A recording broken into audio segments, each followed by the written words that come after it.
there, this is Sally's Book Talk, bringing you the world's best books every single day. Today we're diving into the classic historical biography, Kangxi.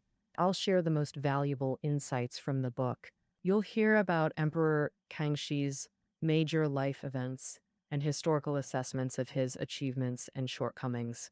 When it comes to Emperor Kangxi, you're probably familiar with some stories already. As the fourth Qing emperor, he arrested Oboy, suppressed the Three Feudatories, and reclaimed Taiwan. Most people could list a few of his accomplishments, but popular understanding often stops at dramatic TV portrayals.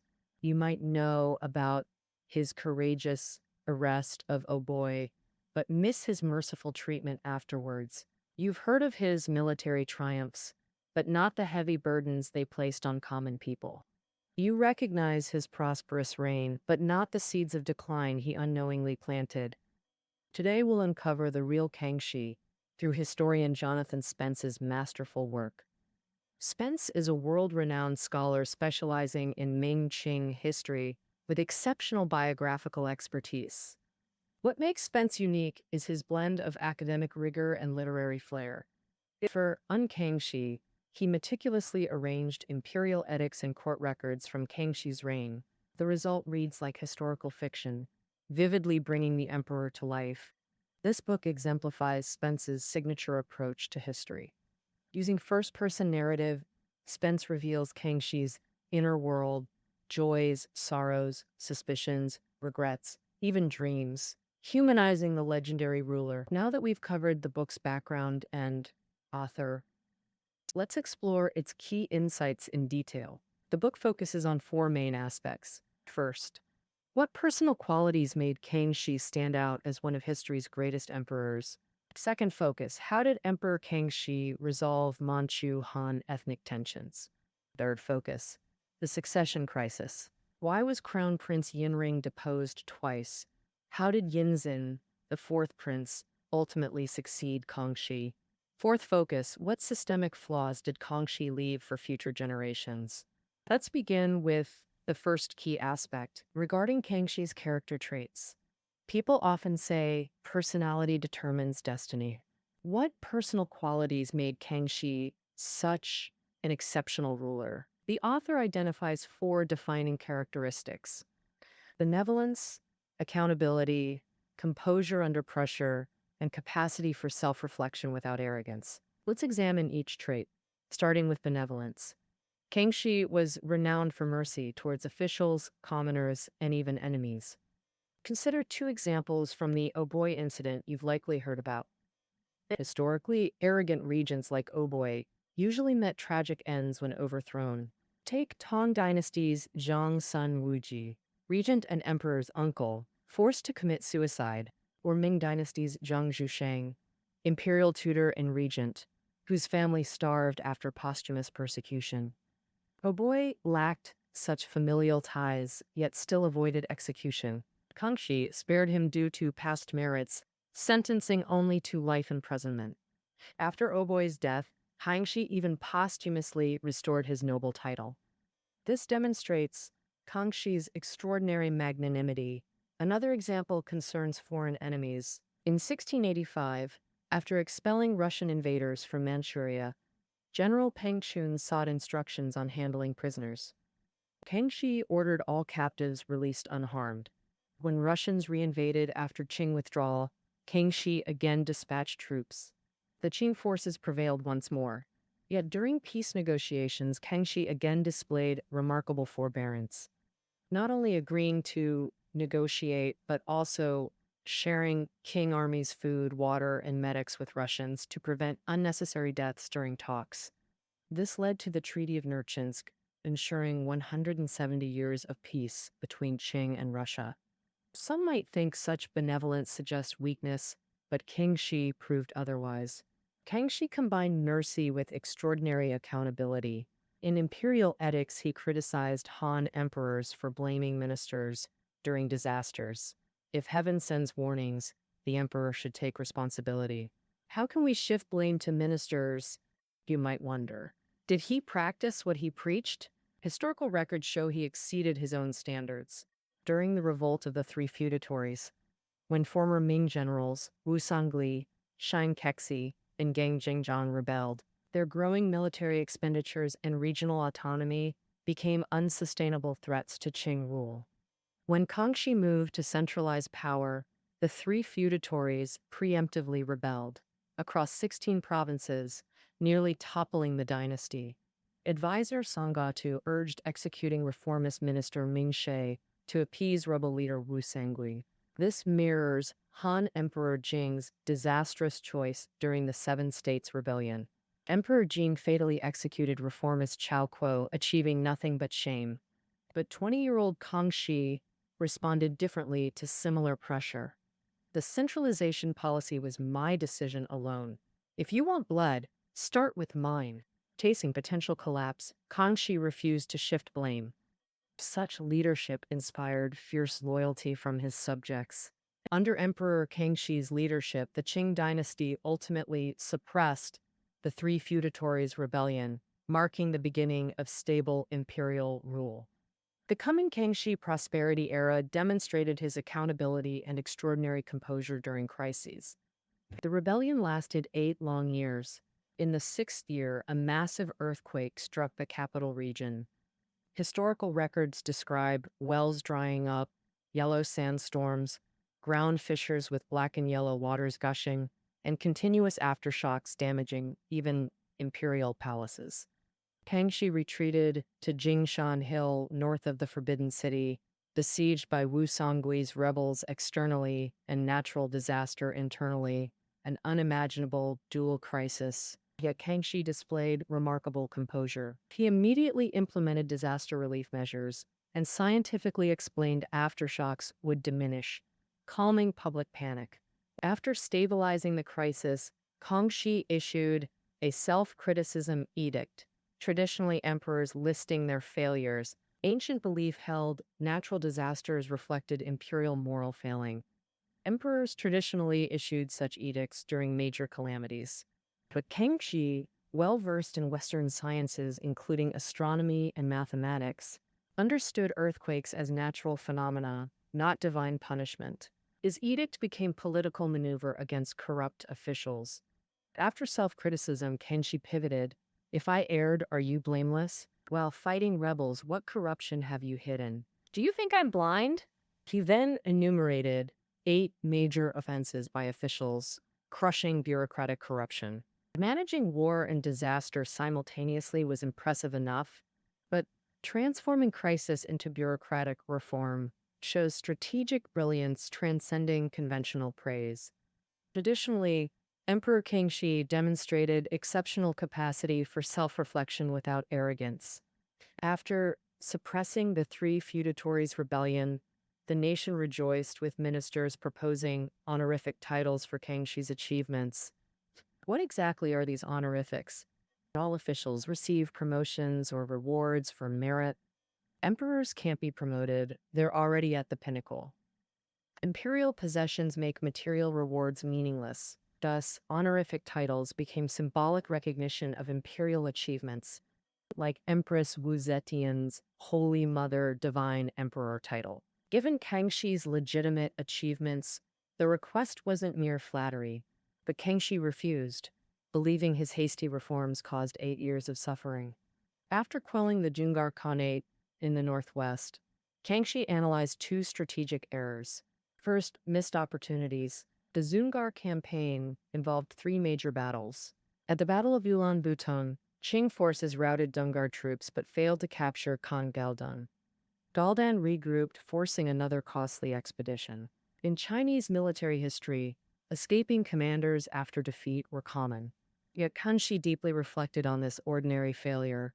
Second, poor personnel choices. General Arni's impulsive attack before full troop assembly and General Maska's delayed decisions missing critical opportunities. Rather than blaming commanders, Kangxi accepted responsibility for poor appointments. Kangxi's self-discipline exemplified Confucius's disciple Zhenzi's teaching. I reflect on myself 3 times daily. Let's recap the first key aspect we've covered. Through events like arresting, suppressing the Three Feudatories, Beijing earthquakes, defeating Dzungars, and resisting Russian invasion, we see Kangxi's four defining virtues: benevolence, accountability, crisis composure, and self-reflection. These qualities forged Kangxi's legacy as an exceptional emperor and foundation for his achievements. We've mentioned suppressing rebellions and resisting foreign invasions, but another major accomplishment remains: our second focus. How did Emperor Kangxi address Manchu-Han ethnic tensions? Dynastic transitions always face resistance from loyalists clinging to previous regimes. Ethnic rulers faced additional challenges compared to Han Chinese emperors. The core issue was ethnic identity conflicts. Unlike modern ethnic unity, ancient Han Chinese held deep prejudice against minorities, evident in derogatory terms like barbarians. Non-Han rulers faced intense Han resistance. Mishandling could topple dynasties as seen in Yuan's collapse. Kangxi inherited acute Manchu-Han tensions from predecessors: Nurhaci's massacres, Heng Taiji's six invasions, and Dorgan's controversial haircut edict, the infamous keep hair lose head, keep head lose hair ultimatum. Failure to ease tensions risked Qing's collapse like Yuan dynasty. Kangxi implemented three measures: recruiting Han elites, baronating Han cultural symbols, and building personal bonds with Han officials. First strategy: recruiting prominent scholars. Why prioritize scholars for ethnic reconciliation? Consider, which Han Chinese most opposed Manchu rule? The answer: intellectuals. Commoners cared more about subsistence than ethnicity. Full stomachs matter more than imperial banners. But Confucian-educated scholars deeply valued Han cultural superiority. As Confucian classic, less than greater than learning states, expel villains to barbarian lands, away from central China. Minority regions were literally considered dumping grounds for undesirables. Anti-Qing scholars divided into two groups: martyrs like General Zhang Huamian, who resisted to death, and passive resistors like Lu Shanjun, who became monk after forced haircut. To win Han hearts, Kangxi needed intellectual approval through imperial examinations. Qing had conducted exams since Shunji era, but many renowned scholars refused participation. These Confucian masters held sway over scholar official class. Their approval went legitimacy for Qing regime, but aging scholars preferred posthumous Ming loyalist fame over Qing collaboration. Traditional exams couldn't attract these established figures. Kangxi's solution: special Baksui Hongxi examination for eminent scholars. This innovative approach bypassed regular exam requirements, honoring scholarly reputation over test performance to recruit cultural elites. The Baksui Hongqi examination was a specialized imperial civil service test. This system originated from Tang Emperor Xuanzang's reign, not Kangxi's innovation. It was irregularly administered and became obscure after Yuan dynasty's exam reforms. Kangxi's revival required provincial governor recommendations for eligibility. Successful candidates received better opportunities than regular Jinshi degree holders, a VIP channel for established scholars. How effective was this strategy? Remarkably successful despite initial resistance from top scholars. Three leading intellectuals, Gu Yanwu, Wang Fuji, and Huang Zanshi, softened their anti-Qing stances. Gu Yanwu refused personal meetings and exams, but allowed students like Pan Lei and nephews to serve Qing government. This indicated Gu's tacit acceptance of Qing legitimacy. Wang Zongxi maintained personal distance, but permitted son and students to compile Ming history. Historical note: new dynasties traditionally documented previous regimes. Long Fuzi initially lived reclusively, rejecting all Qing contact. He refused Wu Sanggui's request for enthronement support during rebellion, signaling Qing acceptance. Many other scholars participated directly in the special exams. Kangxi recruited 50 elite scholars through this program, securing intellectual class cooperation. Second strategy: variegating Han cultural landmarks during southern tours. Kangxi worshipped the Confucius Temple, Yu the Great's mausoleum, Ming tombs, and Mount Tai. These four sites symbolized core Han cultural identity. At Confucius' hometown Khufu, Kangxi performed the full kowtow ritual, 3 kneelings with 9 prostrations. This demonstrated Qing's embrace of Confucianism, like Han dynasties, warming Han scholars' hearts. Such symbolic gestures generated intellectual goodwill. Yu the Great's flood control legends from Chinese mythology. Varinating Yu, another Confucian paragon ruler, served similar legitimizing purposes. Third ritual, paying respects at Ming Tomb's Zhu Yuanshan's mausoleum. This seems paradoxical. Didn't Qing overthrow Ming? Why honor their predecessor's founder? Technically, Ming fell to rebel Li Zicheng before Qing's takeover. Qing claimed entering Beijing to avenge Ming's collapse. Dubious but politically useful narrative. By honoring Ming founder Zhu, Kangxi courted remaining Ming loyalists. Finally, Mount Tai. While Manchus revered Changbai Mountain, Tai symbolized Han imperial authority. Emperors like Qin Shi Huang and Han Wudi conducted sacred Tai rituals. Kangxi's Tai worship signaled cultural assimilation completion. Arriving in Jiangnan, Kangxi implemented final strategy, bonding with Han officials. Manchu dominance created inherent ethnic tensions in court bureaucracy. Kangxi needed to bridge this divide through personal diplomacy. Jiangnan's Han officials became key reconciliation targets. You might know Ming maintained Nanjing as secondary capital. Post-Ming resistance concentrated in Jiangnan, making local elites crucial for stability. Thus, Jiangnan became a key focus for Kangxi's reconciliation efforts due to weak Qing control. Kangxi employed 3 classic methods to win Han officials: gifts, banquets, and promotions. Common tactics, but the emperor's personal involvement made them extraordinary. The relationships thrived through reciprocal exchanges, even between monarch and subjects. Take Kangxi's relationship with San Luo, governor of Jiangsu. Historical records show Kangxi sent imperial chefs to teach Song Palace tofu recipes. Imagine being Song, wouldn't you feel special imperial connection? Exactly the intimate rapport Kangxi cultivated. We've covered Kangxi's ethnic reconciliation strategies. Second key, how Kangxi eased Manchu-Han tensions. Pre-Kangxi Qing rulers exacerbated ethnic conflicts through harsh policies. Failure to address this threatened dynastic collapse. 3-pronged approach: scholar recruitment, cultural veneration, and official rapport building stabilized Qing rule. This concludes the first half of our Kangxi biography analysis. Let's recap today's key points. 1. Kangxi's character through major events: mercy in handling Aboy, Russia; accountability suppressing 3 feudatories; composure during Beijing earthquake; reflection after Zhongar campaigns. 2. Ethnic reconciliation: co-opting Han elites through exams, cultural integration via rituals; personal diplomacy with Han officials eased post-conquest tensions. While highlighting Kangxi's successes, we must avoid hagiography. Actually, everyone has their pain points and blind spots. Emperor Kangxi was no exception. In our next episode, I'll reveal Kangxi's greatest governance challenges and unavoidable political shortcomings during his reign.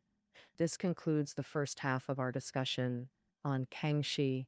Key summaries are below the audio. Until next time.